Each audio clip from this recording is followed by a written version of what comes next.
स्थापकाय च धर्मस्य सर्वधर्मस्वरूपिणे अवतार वरिष्ठाय रामकृष्णाय ते नमः।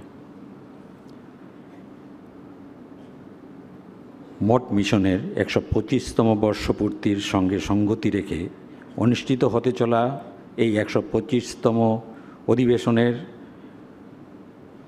পূজনীয় অধ্যক্ষ স্বামী দিব্যানন্দজি মহারাজ, আপনার চরণে আমার ভক্তিপূর্ণ প্রণাম নিবেদন করি। আমার সম্মুখে সভাগৃহে উপস্থিত সকল সন্ন্যাসীবৃন্দ ও মাতাজিদের আমার প্রণাম জানাই। মঞ্চে রয়েছেন শ্রী তপন কুমার কুণ্ডু মহাশয়, আহ্বায়ক সুন্দরবন পরিষদ, বাংলা, হিন্দি ও ইংলিশ এই তিনটি গ্রুপের রিপোর্টিয়ার ত্রয়, এবং ত্রিপুরা পরিষদের যুগ্ম আহ্বায়ক মাননীয় নিবিড় সেন মহাশয়। আপনাদের সকলকে জানাই যথাযোগ্য সম্মান, প্রীতি, নমস্কার। 36টি পরিষদ থেকে আগত সভ্য প্রতিনিধিবর্গকে জানাই আমার শুভেচ্ছা ও প্রীতি নমস্কার। বিগত দুদিন যাবৎ আমরা 5টি সেশন পেরিয়ে ষষ্ঠ তথা শেষ সেশনে এসে পৌঁছেছি। 125 বছর পরিক্রমায় আমরা কি পেলাম, কি সম্ভাবনার দিকে আমরা এগিয়ে এসেছি, তার পুঙ্খানুপুঙ্খ আমাদের এই অধিবেশনে আলোচনা হয়েছে। আজকের এই সভাটি আমরা একটা মাইলস্টোনে দাঁড়িয়ে 25 বছর রামকৃষ্ণ মিশন, মঠ মিশন এগিয়ে চলে এসছে। কালকে থেকে আমরা আবার নতুনভাবে এগিয়ে চলব।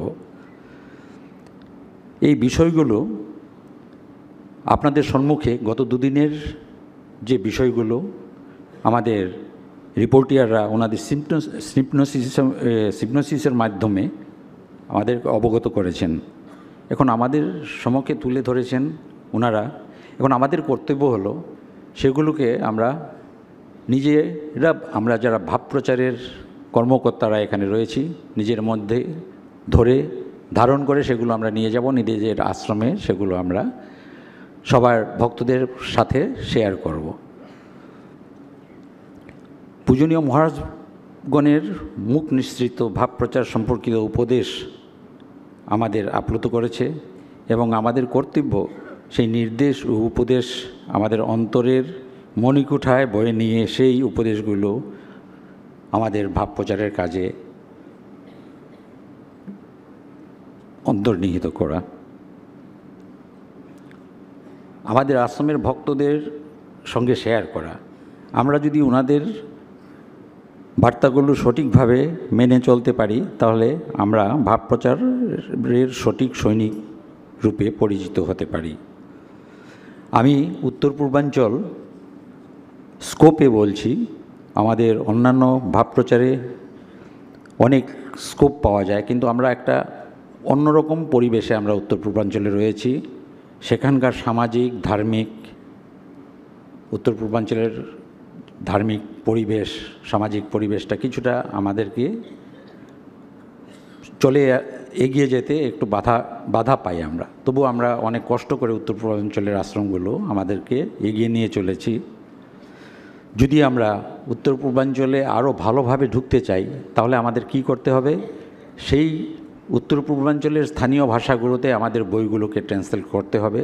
সেই কার্য আমাদের শুরু হয়ে গেছে। আমাদের গুয়াহাটি রামকৃষ্ণ মিশন এ ব্যাপারে আমাদেরকে সহযোগিতা করছেন।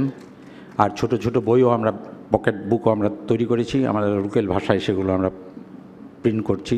সেটা একটা ভাব প্রচারের দিক বলতে পারেন।